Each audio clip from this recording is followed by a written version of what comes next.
Hello, this is Matt on the Moon Lambeau channel. Well, as is typically the case, there's no shortage of stuff to talk about surrounding Ripple and XRP. And I'll tell you what, I've had a lot of people on social media and in some of my recent YouTube videos ask about what's going on with XRP circulating supply. 10 billion XRP vanished from circulating supply, and there's been some, I'll call them rather colorful theories about what that means, why it happened, what's going on. So I'll share with you, in all likelihood, what actually occurred and what I think. And also, there's a new video that was put out by Ripple. It's part of their series that they call the Ripple Drop.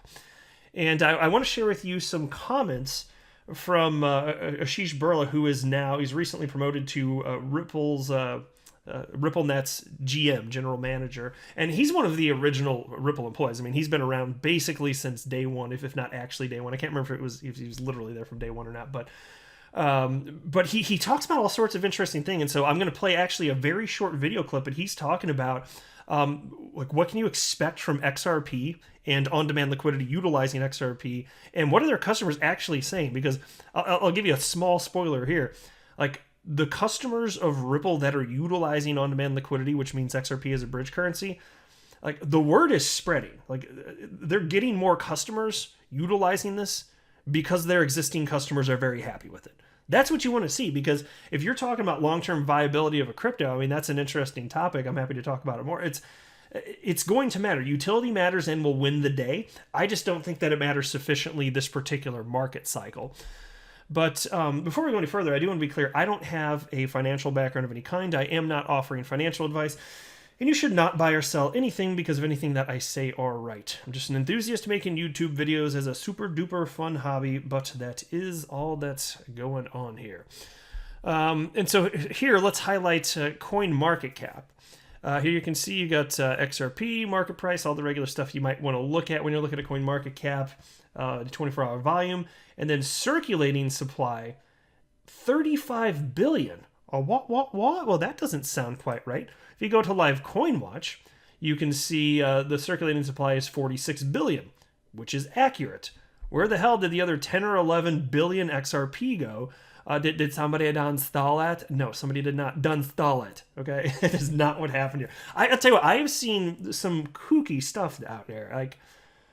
Like there are people that think that I literally saw this, like the the XRP that is allegedly missing has gone to the SEC, and now there's like some sort of public-private partnership, and that it was always going to be the case because XRP is the one and this and that.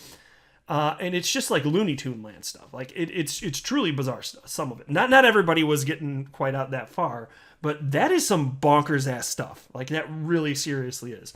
You want to know what probably happened here? And I don't know this for sure. I think that there's a glitch on the CoinMarketCap website. Oh my gosh. It's even more serious than we thought. Come on, guys. Like, what the hell else would it be? And so, like, consider this.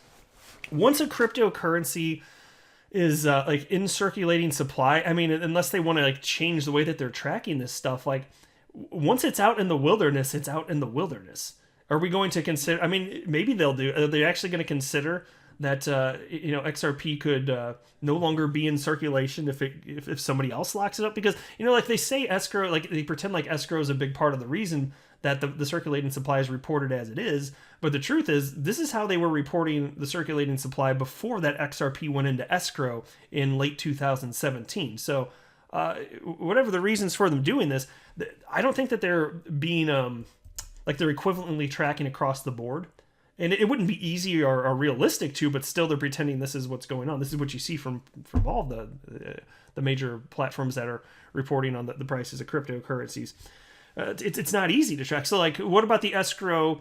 What about the escrowed XRP that is not in the possession of Ripple? What if it is a company? Does it matter if it's a person or a company? What if it's another company that's a third party, not Ripple, and they're escrowing XRP? And then if it counts for Ripple escrowing, then why not for the other company? And like, this has not all been sufficiently figured out. And then even if you had those rules figured out, why aren't you applying them to all the other cryptocurrencies? Well, because some of them don't have public blockchains. So right there, you already have a problem if there's a privacy coin. But even if there is a public blockchain, like, you don't have anything in place to track all this stuff. And so to some degree, it's like arbitrary decisions about how to report what.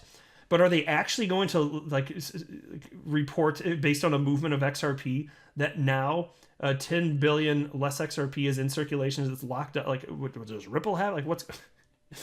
And so... Look, I don't think that this means any XRP actually changed. Live CoinWatch doesn't think so. I've seen all sorts of wacky stuff happen before in terms of reporting because, look, I'm fine with CoinMarketCap. I like Live CoinWatch also. Neither of them's perfect, though. Like, this stuff just happens here. It's not the end of the world. And then let's jump into now this. But yeah, actually, just to be clear, there is no evidence that I've seen reported that 10 billion XRP is actually out of circulation. Just want to be super duper clear about that. And all the wacky conspiracy theories, just stop it. Stop it. All right. That's my polite request. All right. Shout out to my fellow XRP YouTuber, James Rule XRP, who sent me a direct message with this clip. Very much appreciate that, my friend. And so I wanted to play just a short clip here, if I can get this timed right. And I think I got the volume leveled out okay. I apologize if it's not quite the same as my speaking voice, but I think I got it pretty damn close. And so if you think that it's not quite right, well, then you can get out, because this is my channel, damn it. I'm kidding. No, actually, I do appreciate constructive criticism. So if it's way off or something like that, just let me know. But I think it's going to be okay. It's going to be passable. I just don't normally do this stuff where I share video clips. So... you know, it's a learning process. So here we go. Check this out. This is Ashish Burla, RippleNet GM, talking about on-demand liquidity and real-world adoption of XRP and what their customers are saying about this. So check it out. So let's turn to on-demand liquidity, or ODL. What kind of things are you hearing from our customers that are using this product?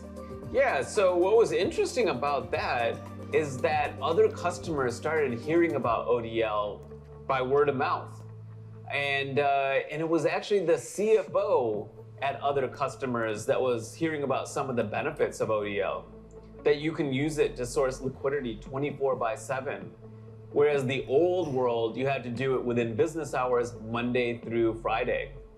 And so we're hearing our, different CFOs come and talk to us and saying like, listen, we'd love to use ODL for our internal treasury. And that is something that we heard more and more in 2020, but in 2021, we're hearing that accelerate. So that's something that we're going to be digging a little bit deeper in, seeing if we can solve more customer problems with ODL specifically. So there you go. And so the reason I wanted to highlight that clip is a number of things. I firmly believe that for the long haul, real world utility is required for a cryptocurrency. If you're going to have a cryptocurrency that truly has long-term viability, it must functionally solve a problem and must be adopted. And so when you see stuff like this, like, to me, this represents tremendous opportunity for an exponential increase in the adoption of XRP, specifically as a bridge currency. And that's in addition to all the other use cases out there and what other parties are doing, building on top of the XRP ledger, which does utilize XRP. So obviously XRP is a bridge currency, the most famous, well-known use case, but it's certainly not the only one. But it's helping to lead the charge. I think that's fair to say. That's perfectly fine.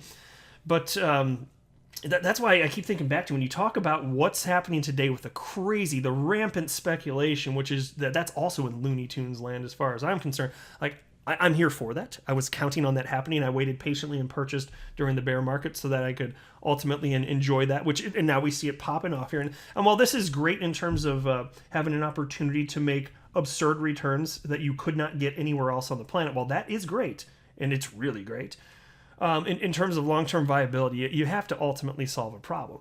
And so I still think that most of these cryptocurrencies are going to go away. And that's why I'm going to have a laser focus when we do enter another bear market. And it is going to come after this bubble fully inflates and then pops.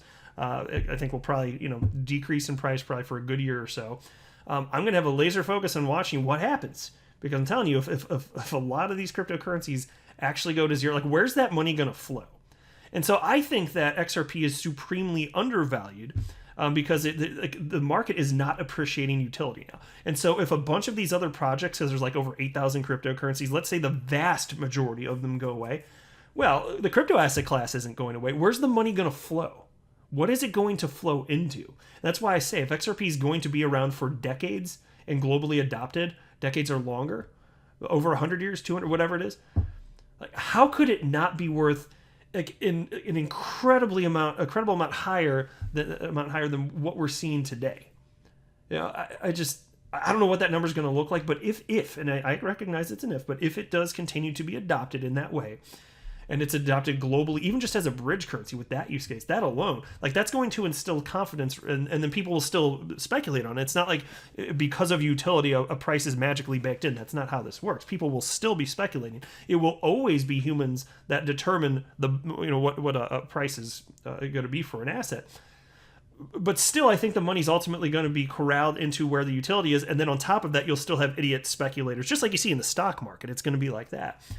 But my gosh, it's still such early days in crypto. And I think if you fast forward a decade or two, if XRP is truly going to have staying power and it's globally adopted, like in a much greater scale than it is now, like, yeah, it's today you could argue it's globally adopted. It's traded on hundreds of exchanges the world over. I got that. But I mean, if it's really going to be adopted for a specific use case the world over, and then the market matures, my gosh, I can only imagine what that looks like. But here you're seeing it actually functionally used today. This is so rare. XRP is the diamond in the rough here. Like cryptocurrencies don't get used for a damn thing, but XRP does. That's astonishing to me. And this is why it's because of this realization that you can have business models exist that otherwise couldn't exist without a technologically sufficient decentralized cryptocurrency that has an open market price. Like I had that realization in November 2017. That's what led me to stay in crypto. I thought it was cool, the idea of Bitcoin, as a hedge against what's happening with debasement of the United States dollar, this and that, hedge against whatever. And I thought those were compelling arguments, and I think I find them even more compelling now. I actually do, but still, it was early in my days of still getting my head wrapped around it, and so that wasn't my aha moment. Even though I found those arguments compelling, and even though I find them even more compelling now, my aha moment was this. And so I hope that it continues to go supremely well.